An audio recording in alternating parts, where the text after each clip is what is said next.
Welcome to Bold Talk series, where creativity, leadership, ideas, innovation come together. My name is Epi Ludvik, and today I have a privilege to have a short one-on-one conversation with Daniel Colaianni, CEO and co-founder of AIXR at Holito, where he's building a new generation of tech infrastructure that helps companies scale faster across AI, extended reality, and Web3, bootstrapped, community-powered, and born from years of immersive industry insight.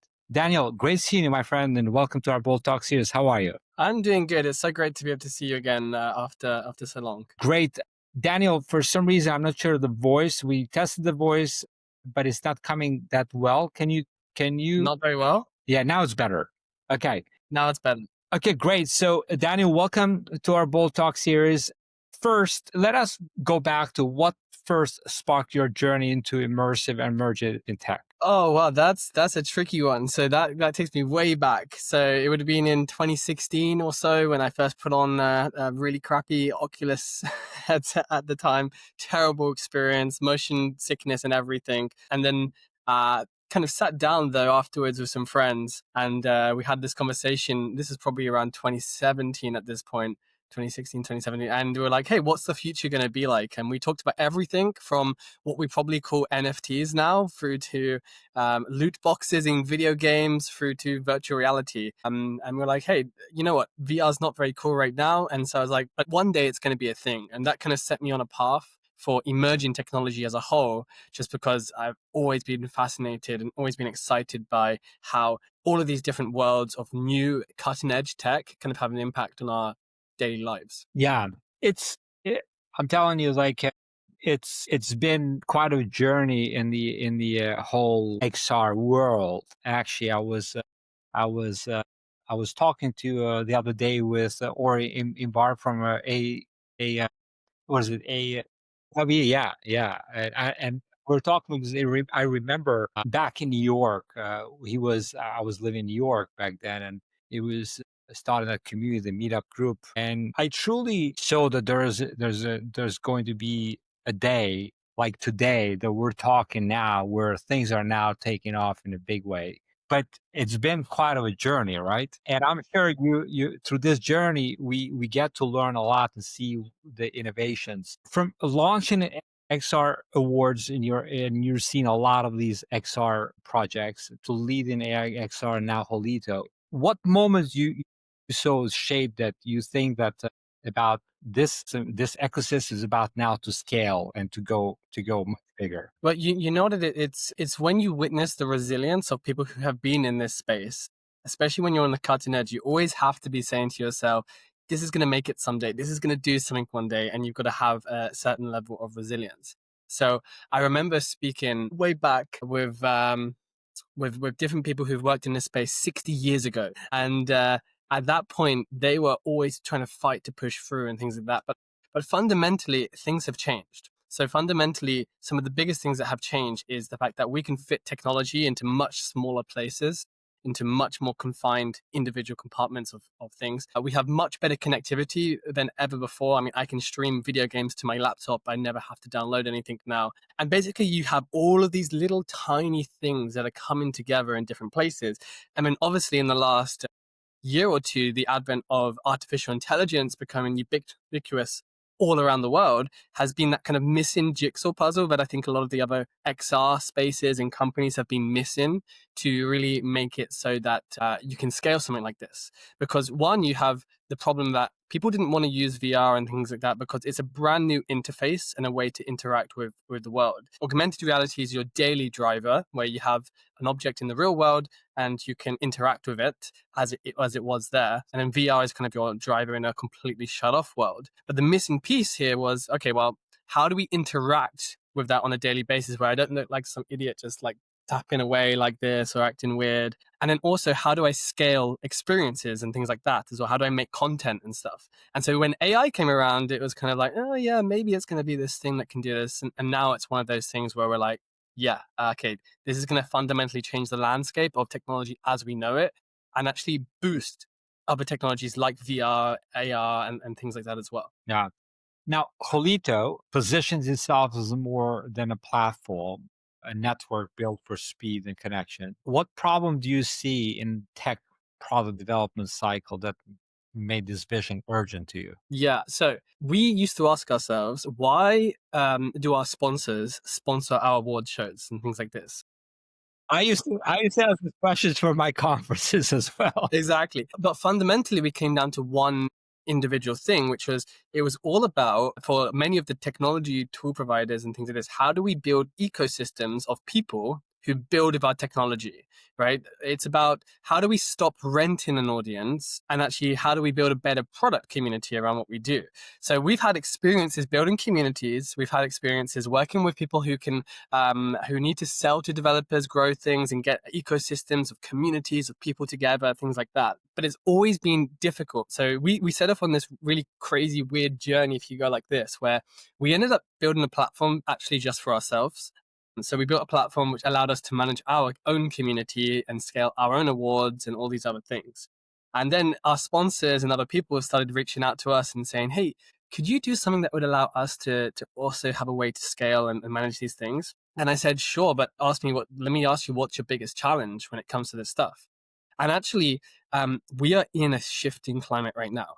So I don't know if you know, but we're in a space right now where we call them kind of vibe coders or armchair developers or things like that, where you have an unprecedented amount, 4-to-1 ratio now, outpacing professional developers, professional people who build stuff in technology, who are creating stuff with amazing tools now. And this puts incredible strain on these companies who are making these tools and these things that people can interact with, to be like, how do we help them? How do we help them scale? How do we measure the ROI and the business impact of the community activities that we do with these people? So I said, okay, guys, let's take what we built with our communities, our platforms, let's put that out into a platform. We'll name it Holito. We kind of joke that it's a small little hello. It's a completely made up word, but it's our own word.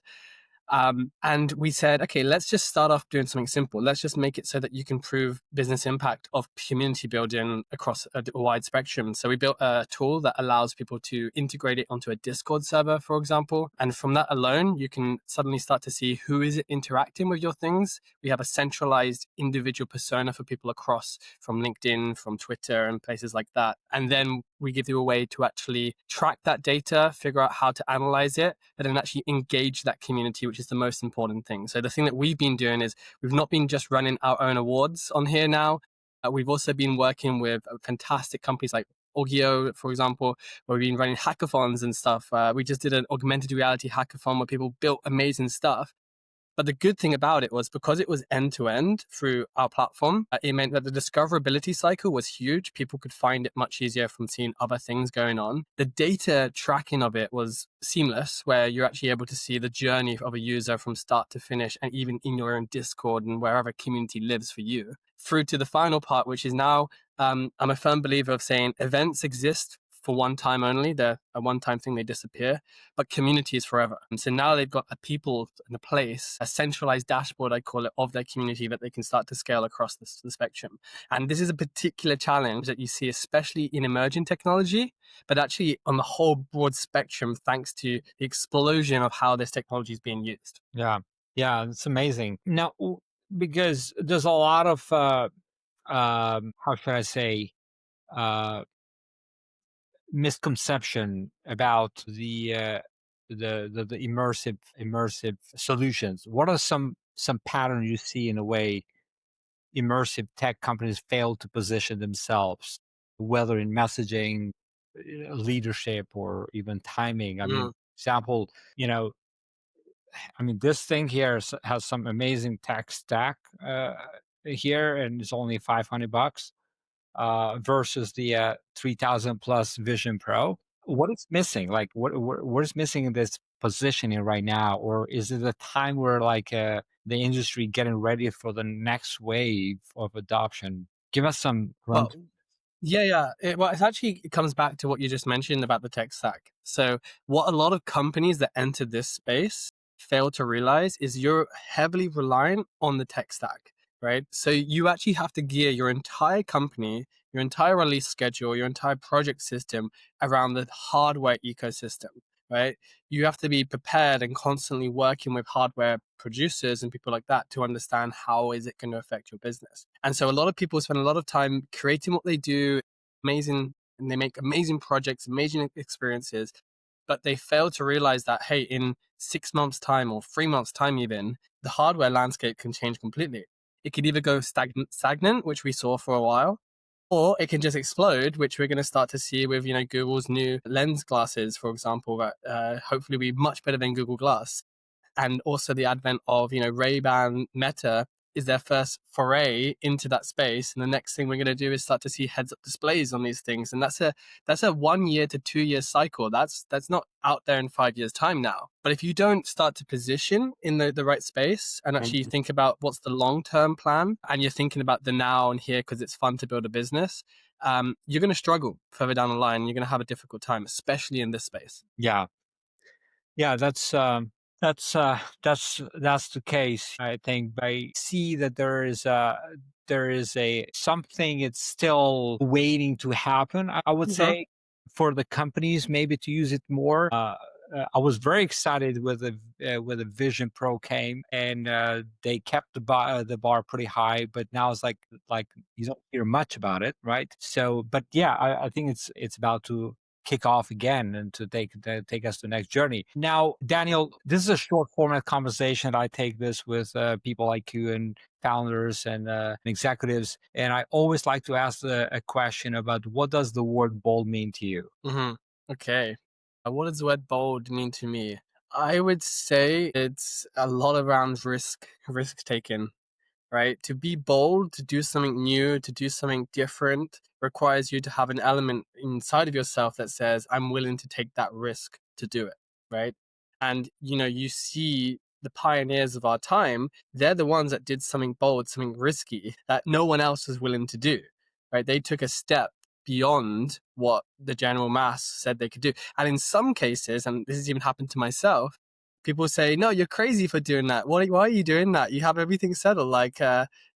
And it's only when you look back at it, only when you look back, do you realize that was a bold move because it was a risky move and now it's a bold move, you know? Yeah, you ended up trusting the intuition, the spirit that led you to say, you know what, you got to do it.